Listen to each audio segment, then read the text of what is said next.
Hey, sweeties, gather round because today I'm talking about something I never thought I'd see with my two eyes. Chinese BL that actually escaped censorship long enough for us to watch it in peace. Like, China used to censor BL so hard that even two men breathing the same air was considered too intimate. If they smile at each other for more than 1 second, cut. If their shoulders accidentally touch, erased. If they stand too close, oh, don't worry, they're just brothers. So imagine me this year watching these 4 uncensored Chinese BLs with my heart in my mouth, my hand on my chest, refreshing the page every 2 minutes like, please don't tell me government just remembered this one. I was watching like a thief in the night, ready to screenshot anything before it disappears. Because once China presses delete, my dear, just say your goodbyes because it's gone. And the funniest part? These 4 series really held me hostage. I can't even rank them because they're all on the same level of toxic, unhinged, red flag everywhere, and we the audience just turned the whole thing to green flag because why not? This year we didn't even pretend to have standards. If he kidnaps him, love it. If he blackmails him, wow, romantic. If he acts like a full-time psychopath, we're clapping. So yeah, these 4 Chinese BLs grabbed me by my wig, spun me around, and refused to let me breathe. At this point, I've accepted my fate. If loving toxic men in dramatic lighting is wrong, I don't want to be right. Anyway, let me not talk too much before my mouth runs away. Number 1 on the list is Kill to Love. Let me just breathe before I start because this series truly grabbed my soul, squeezed it, and said, "You'll be fine." I have not been fine. I'm still walking around like someone who forgot where they kept their sanity. The level of emotional damage, impressive, beautiful even. I'm proud of them for ruining me so gracefully. And that ending, wow. They really packaged heartbreak like it was a gentle bedtime story. I was sitting there confused like, am I supposed to cry or smile?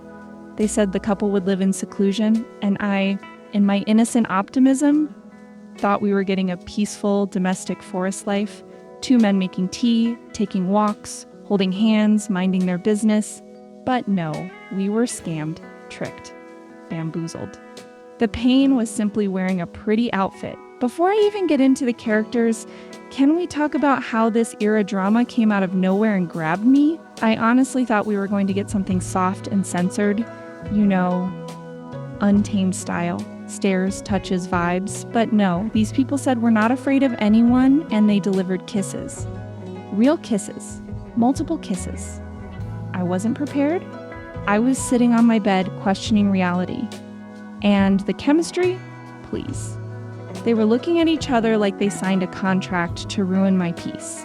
Now, let's talk about these 2 men, the CEOs of emotional damage. Listen, this story is basically, what if love was toxic, dramatic, and shaped like an assassin with 0 emotional regulation?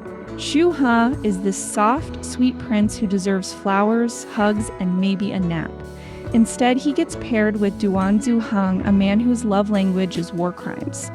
While Zhu Hang, on the other hand, fell so hard that he forgot all about his mission. He's like, I could communicate my feelings, or, hear me out, I could conquer a kingdom.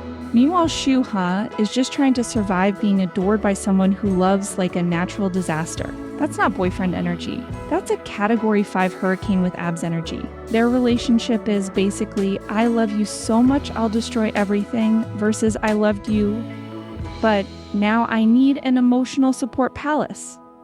And honestly, it's a mess.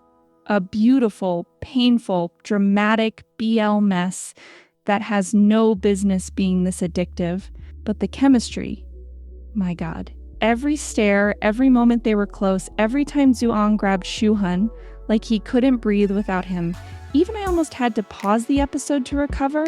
And with the amount of kissing they gave us, I rest my case. Anyway, let me stop before I start feeling emotional again. Let's move to the next one. And speaking of men who should honestly come with a health warning, let's slide smoothly into number 2, ABO Desire, because at this point, I think this series has me in a psychological chokehold. I've talked about it before, yes I know, but I'll talk about it again, and I'll probably still talk about it 5 years from now like it's my personality trait. There is no universe where I make a Chinese BL list and leave this drama out. It's impossible. It's illegal. If you caught me doing it, call the cops. Let me start with the crime of the century, the second couple. They had the audacity, the disrespect to give them potential, spark, chemistry, tension, flavor, and then shove them off screen like background furniture. I'm still grieving. I want reparations. Now, this show as a whole, it's unhinged. Beautifully unhinged. It's like someone looked at science fiction, romance, manipulation, and said, let's put all of this in a blender and see if the universe cries. And guess what? It worked. Too well. The Alpha Omega Enigma system is insane, confusing, probably illegal in 37 galaxies, and yet addictive. Now, let's talk about Hua Yang, because at this point I feel like I need to check my humanity card. Why do I love him? This man is a checklist of red flags. Manipulative? Check. Obsessed? Double check. Emotionally unpredictable? Check, check, check. Psychopathic tendencies? Yes, Your Honor. Would I date him in real life? Absolutely not. I like being alive. Do I adore him on screen? Someone call a doctor. I'm watching him do things that should have me calling the authorities, the FBI, the CIA, the village elders, anyone. And instead, I'm here on my couch like, maybe I should replay that scene. At this point, I don't even know if I'm still human. Maybe I've evolved into a new species called BL lover with questionable morals and no regrets. Because tell me why I'm giggling at a man whose entire personality is, if I can't have you, nobody can. Is this normal? Probably not. Do I care? Also no. Now moving on to number 3, revenged love. Yes, I know. I've preached about this show like I'm running a BL ministry, and guess what? I'm still not done. I am emotionally kidnapped by this series, and honestly, I'm comfortable here. I've unpacked my bags. I'm staying. Remember when they paused Revenged Love for re-editing so it wouldn't get censored? That period almost took me out. I wasn't just sad. I was in full devotional mode. I was praying like someone's mother at 5 a.m. Please, let my boys survive the edits. Please don't let censorship win. Please let my ship sail. It was dramatic. But let's talk about the real reason the show owns me. The chemistry. Oh my god. Chi-Chung just walks into a room and I'm blushing like I got caught. Suowei breathes wrong and I'm screaming into a pillow. The eye contact alone could power a whole city. It's embarrassing how invested I am, but here we are. And then the behind the scenes. Listen, I don't know what kind of magical energy those actors have, but the BTS clips had me giggling like a teenager with a crush. I was watching them goof around like it was the main series. Honestly, at this point, the BTS is my real home address. Revenge love is petty, funny, dramatic, messy, sweet, and addictive in the worst best way. And finally, number 4, the last boss of my BL suffering this year, To My Shore. This one didn't just hold me hostage, it tied me to a chair, dimmed the lights, and said, sit down, you're not leaving. And honestly, I didn't fight back. I just said, okay, kidnap me properly. This series, oh my goodness, this is not romance. This is not drama. This is a hazard warning with a gorgeous soundtrack. The amount of red flags, uncountable. It's giving red, black, burgundy, maroon, every dangerous shade known to man. And my brain still said, yes, green flag, proceed. At this point, I think my common sense has packed its bags and relocated. Like, how is someone seducing a man and his boyfriend at the same time just so he can break them up and steal the man for himself? And how am I sitting here cheering him on like a proud parent? I don't even know if I'm functioning properly anymore. And the fear I watch this with, not small at all. Every time a scene gets too spicy, I'm there whispering, please, Lord, let me finish this episode before someone in Beijing presses delete. China used to censor BL so hard they would turn a kiss into a polite handshake. So now, every time Fan Xiao gives you Shulang that look, I'm already preparing myself for the editor to show up like, relax, brothers don't do that. But the scene stays. It stays. Raw, unbothered, alive. And my soul is vibrating. The show didn't even ease us in. No warm-up, no introduction. They just threw us straight into this luxury crime psychological battlefield. Fan Chao basically stepped on screen like, "Hi, I want you, but also I'm going to rearrange your life, so stand still." And I'm over here clapping like a seal. And let's talk about the chemistry. It's not soft.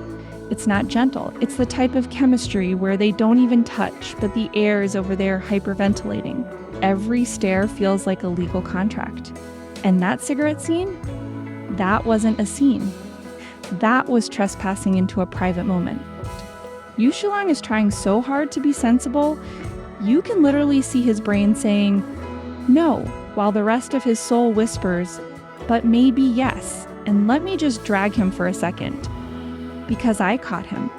That scene where Fan Chao leaned in like he was about to kiss him, Yu Shulang was out here pretending to push him away, but his hand said something completely different. He was pushing with one hand and holding Fan Chao's head with the other. "Sire, you were not resisting, you were guiding." I was laughing so hard because he really thought he fooled us. "Not me, baby. I caught you in 4K. Fan Chao doesn't even need to sigh a word. He just exists and the environment bends to his will. That's not charisma, that's witchcraft. And the funniest part, Fan Chao isn't just manipulating everyone around him, he's fighting himself too. His mind is a full-blown courtroom. His inner voice is whispering like, "Calm down, don't do anything crazy." And the rest of him is like, "Too late, I've already planned his entire downfall and our honeymoon." The man is in conflict with his mind, but still winning the battle he's losing. How does that even work?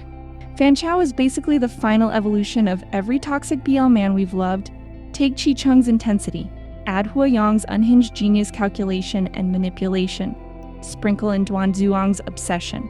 Mix it all up, and boom, Fan Chao, the deluxe, premium, limited edition version of madness. And I love him. Every morally questionable piece of him. BL gods, thank you for this suffering. Thank you for this joy. Thank you for giving me Fan Chao's ridiculous, irresistible, brain-destroying energy. Amen. Anyway, let me calm down before I start publicly defending psychopath behavior like it's a personality trait. After everything I've said today, I've just accepted my fate. Chinese BL has me in a chokehold that I did not ask for, but somehow I'm enjoying it. These shows will stress you, traumatize you, confuse your morals, but you'll still be there smiling like, "Yes, sir, do it again." Anyway, that's it for me today. I've laughed, I've dragged, I've exposed myself. Let me go and drink water before I faint on set. If you enjoyed this video, you already know what to do. I'll see you in my next one, sweeties.